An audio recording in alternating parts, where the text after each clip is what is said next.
A warm welcome to all the BBA first semester students. Today's session is about the subject Corporate Administration. Unit 1 Formation of a Company. In this session, I'll be covering a topic about Memorandum of Association. The contents which will be discussed in this session are meaning of Memorandum of Association, the purpose of Memorandum of Association, and we'll also be discussing about the format and contents of Memorandum of Association. The most important or likely questions in examination will also be discussed in this session.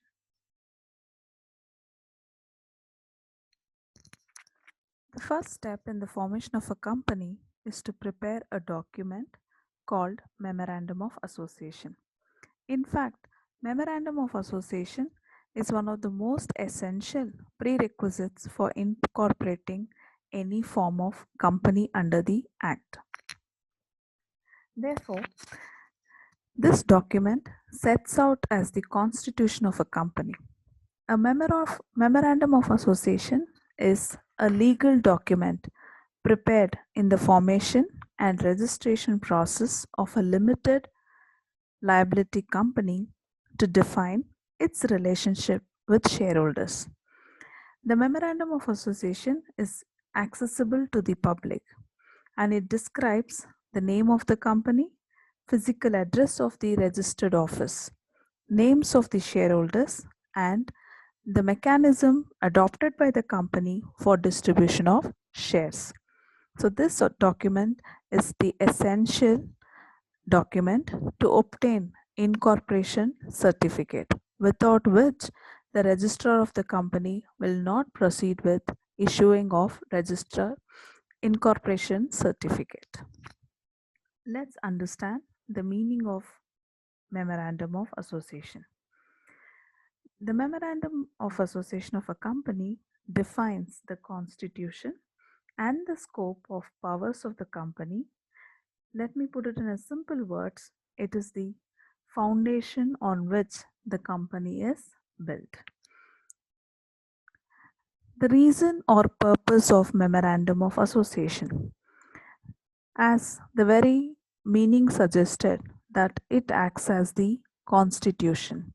Therefore, it defines the scope and powers of a company beyond which the company cannot operate. So it sets as the boundary. It regulates company's relation with the outside world. It is used in the registration process, without which the company cannot be incorporated.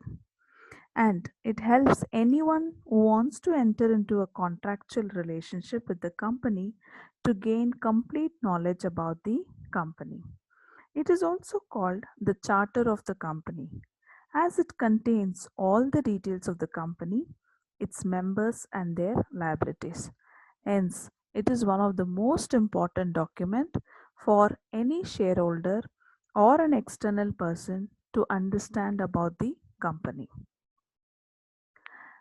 Let's see the format. As there are different types of company, the format or the tables also varies. According to Section 4 of the Companies Act 2013, companies must draw Memorandum of Association in the form given in tables A to E in Schedule 1 of the Act. Here, let's understand the details of the forms. Table A. Form for the Memorandum of Association for a company which is limited by shares. Table B is adopted for a company which is limited by guarantee and not having a share capital. Table C. Form for the Memorandum of Association of a company which is again limited by guarantee but having a share capital. Table D and E. Table D is for the form for the Memorandum of Association of an unlimited company. But if an unlimited company having share capital, then they adopt the table E. So the formats as mentioned in the Act, it is between table A to E.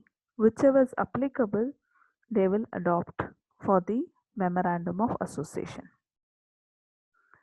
Now, what is the content of Memorandum of Association? There are 6 compulsory clause and 1 additional clause. So I will explain the details. Now let's look into the brief aspects of these clause. Name clause, which specify the name of the company.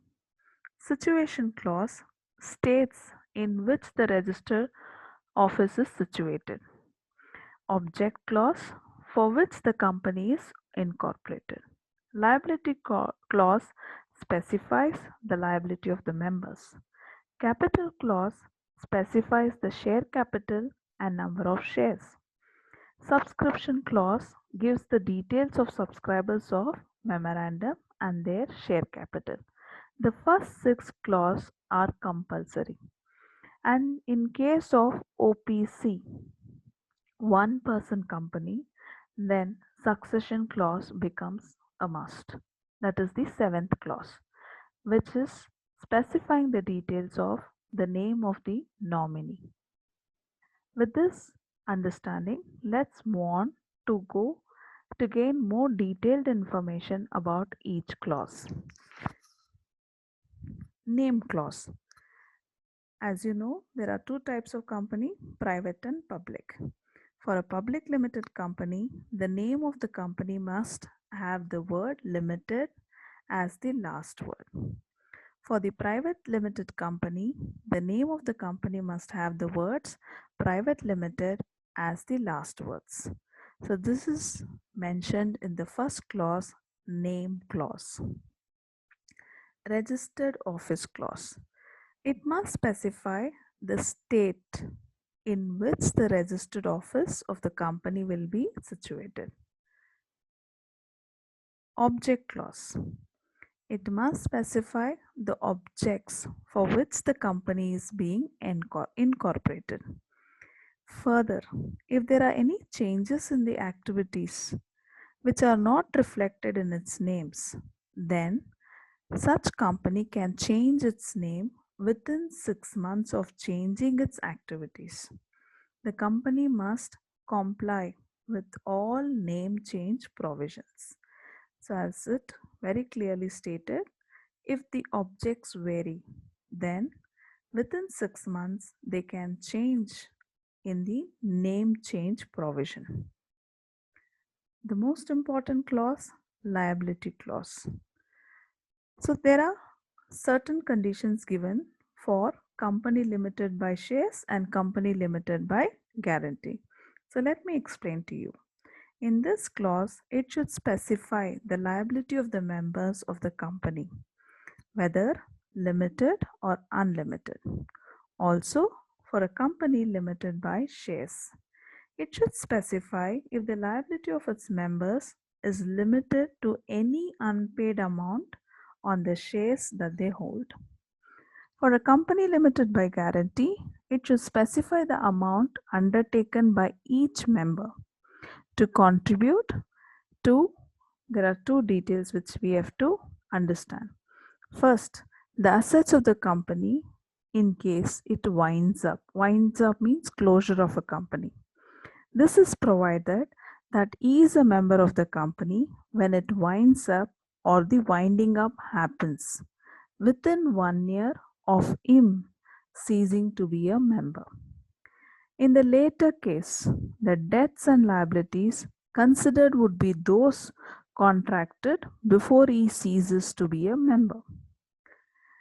Further, even the details about the cost, charges, and expenses of winding up and the adjustments of the rights of the contributors among themselves is also specified in liability clause. To move on, the next clause is about capital clause. This is valid only for companies having share capital. These companies must specify the amount of authorized capital, dividend of fixed amounts. Further, it must state the names of each member and the number of shares against their names. So, It is valid only for share capital, for the companies having share capital. The next clause is about association.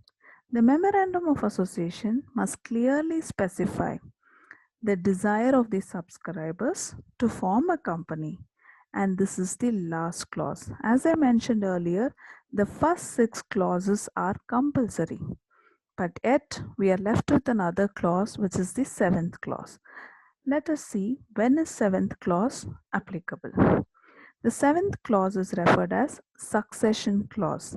It is applicable only for OPC. OPC stands for one person company.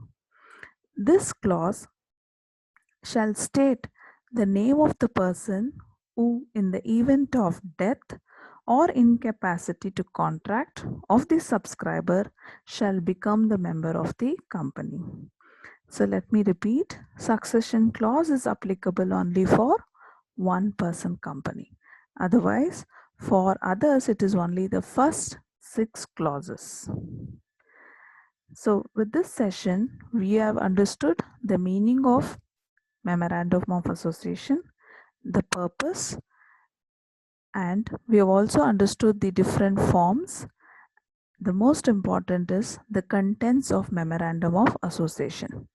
You can expect the following questions in your examination.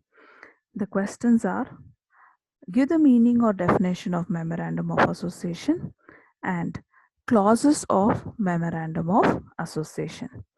So this session, I think it would have definitely helped you in understanding about Memorandum of Association. Thank you all, dear students.